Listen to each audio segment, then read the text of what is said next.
Shalom, selamat pagi Bapak Ibu Saudara. Puji Tuhan, pagi hari ini kembali lagi kita merenungkan firman Tuhan, dan marilah kita berdoa. Bapa kami yang di sorga, kami bersyukur kepadamu atas penyertaan-Mu dalam kehidupan kami. Terima kasih ya Tuhan atas nafas kehidupan yang masih kami rasakan. Pagi hari ini Tuhan, sebelum kami memulai aktivitas kami mau merenungkan firman Tuhan. Biarlah firman-Mu dapat memberikan kami kekuatan dan dapat menerangi jalan kami. Kami siap merenungkan firman-Mu dalam nama Tuhan Yesus Kristus. Amin. Bapak Ibu Saudara, tema renungan kita pagi hari ini yaitu aliran Injil dalam hidup. Kisah Para Rasul pasal 26 ayat 24 sampai 29.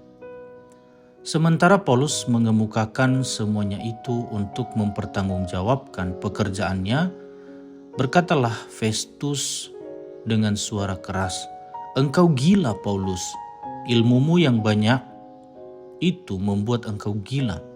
Tetapi Paulus menjawab, "Aku tidak gila, Festus yang mulia. Aku mengatakan kebenaran dengan pikiran yang sehat. Raja juga tahu tentang segala perkara ini, sebab itu aku berani berbicara terus terang kepadanya. Aku yakin bahwa tidak ada sesuatu pun dari semuanya ini yang belum didengarnya, karena perkara ini tidak terjadi di tempat yang terpencil. Percayakah engkau, Raja Agripa, kepada para nabi? Aku tahu bahwa engkau percaya kepada mereka." Jawab Agripa, "Hampir-hampir saja kau yakinkan aku menjadi orang Kristen." Kata Paulus, "Aku mau berdoa kepada Allah supaya segera atau lama-kelamaan bukan hanya engkau saja tetapi semua orang lain yang hadir di sini dan yang mendengarkan perkataanku menjadi sama seperti aku, kecuali belenggu-belenggu ini." Bapak Ibu Saudara yang dikasihi Tuhan Yesus Kristus, Paulus kemudian menjelaskan konsekuensi pertobatan dan misinya. Pertemuan Paulus dengan Yesus yang telah bangkit membawa perubahan radikal dalam kehidupan Paulus. Ia tidak lagi menjadi penganiaya jemaat, melainkan pemberita kabar bahwa Yesus adalah Mesias yang dinanti-nantikan oleh Israel. Injil telah memenuhi hidup Paulus. Pertobatan dan panggilannya untuk bersaksi tentang Kristus telah mendasari gerak hidupnya kemudian. Bapak Ibu Saudara, dulu ia taat pada perintah manusia. Kini Paulus taat pada Kristus yang sudah menampakkan diri kepadanya. Pertobatan dan misi Paulus itulah yang membuat dia dianggap sebagai pengkhianat oleh orang-orang Yahudi. Seperti ia pernah mengejar-ngejar pengikut Kristus, begitulah ia kemudian dikejar-kejar oleh orang Yahudi karena telah mengikut Kristus. Maka mereka menginginkan kematiannya.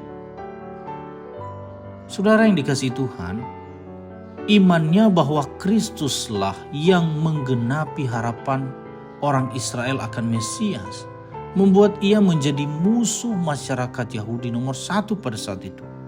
Itulah sebabnya dia berdiri di hadapan para pemimpin itu, yaitu karena ia menjelaskan panggilannya untuk memberi kesaksian tentang Kristus. Namun, pemberitaan Injil tidak berhenti sampai di situ saja, harus disertai dorongan agar orang merespon Injil yang telah didengarnya. Itulah juga yang dilakukan oleh Paulus. Meski berstatus sebagai tahanan, ia memanggil mereka untuk percaya dan bertobat. Bahkan ia juga mau mendoakan mereka untuk hal ini. Di ayat 29. Dengan menceritakan siapa dirinya sebelum dan sesudah pertobatannya, Paulus memperlihatkan kuasa Injil dalam menyelamatkan dan mengubah manusia. Bapak Ibu Saudara, begitulah seharusnya upaya pengabaran Injil, yakni dilakukan bukan semata-mata sebagai sebuah program, melainkan lahir karena luapan sukacita hidup yang telah mengalami transformasi Injil. Bapak Ibu Saudara yang dikasihi Tuhan, bagaimana dengan kita? Sudahkah hidup kita mengalami transformasi karena kuasa Injil yang bekerja di dalamnya?